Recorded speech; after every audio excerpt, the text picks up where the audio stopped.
It's Brian Preston, the Money Guy.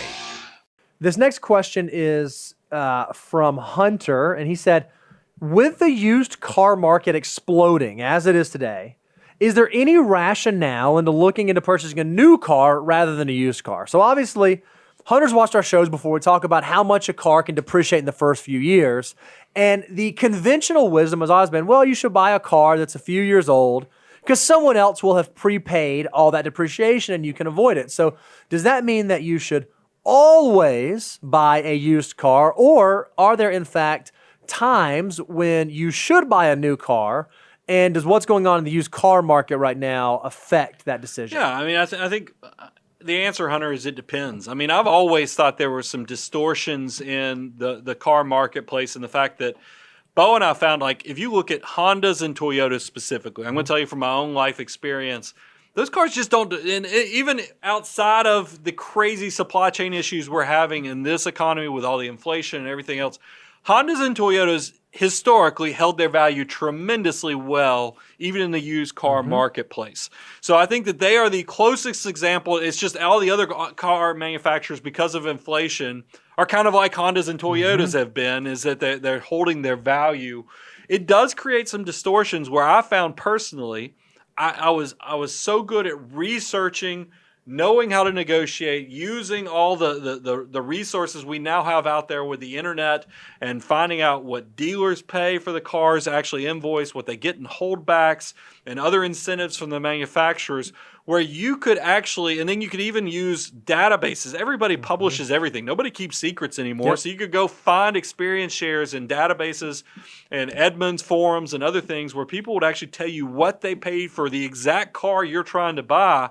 Use that information to then go see if you could go get a good deal on a new car and then compare that to used. And in my experience, I was finding, especially for high demand vehicles, it didn't seem like the premium for new versus used was high enough that I'd rather have the new. Yep. And that's kind of the math I've done, and I think a lot of people are having that doing that same research right now. But it's not easy work. I think in the past, it was easy to know that if you drove a car that was 5 years old, more than likely it had depreciated 40 to 50% from the new car. So if you're not good at negotiating, go buy a used one, because likely you cut yourself 40% discount on it. But we're finding in harder markets like we have right now because of inflation and other things, it does reward financial mutants who are able to go research, find out what buying experience is. And then here's something else that's a distortion in the marketplace. We live in Nashville, Tennessee, in Franklin and Nashville. Lots of wealth, lots of affluence.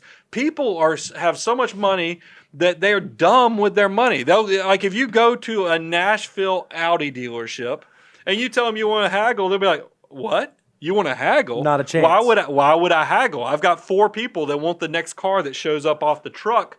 Meanwhile, if you drive 2 hours down the street to Huntsville, Alabama, and go to the Audi dealership there, they're like, happy. Holy cow, you want to buy one of our vehicles? We'll gladly sell you this vehicle, and we'll take this much off the MSRP.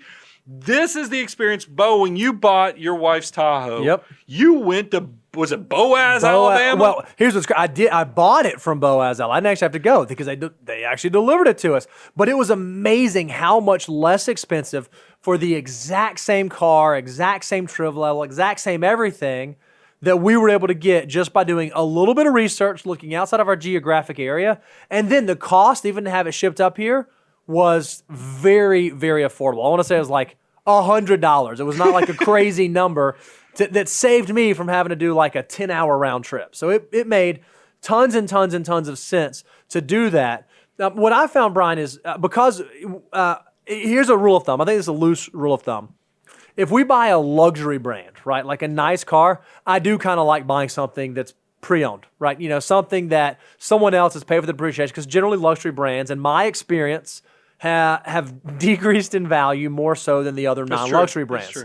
But when I buy a non-luxury car, and our family, we plan on driving cars for 7 or 8 years, I'm totally okay buying new, and I actually prefer to buy those types of cars new because I like the new safety features, I like the new technology, and I really like warranties. So that's kind of been the litmus test that I use. Are we buying a luxury or non-luxury? And then I plan accordingly that way. That's great advice.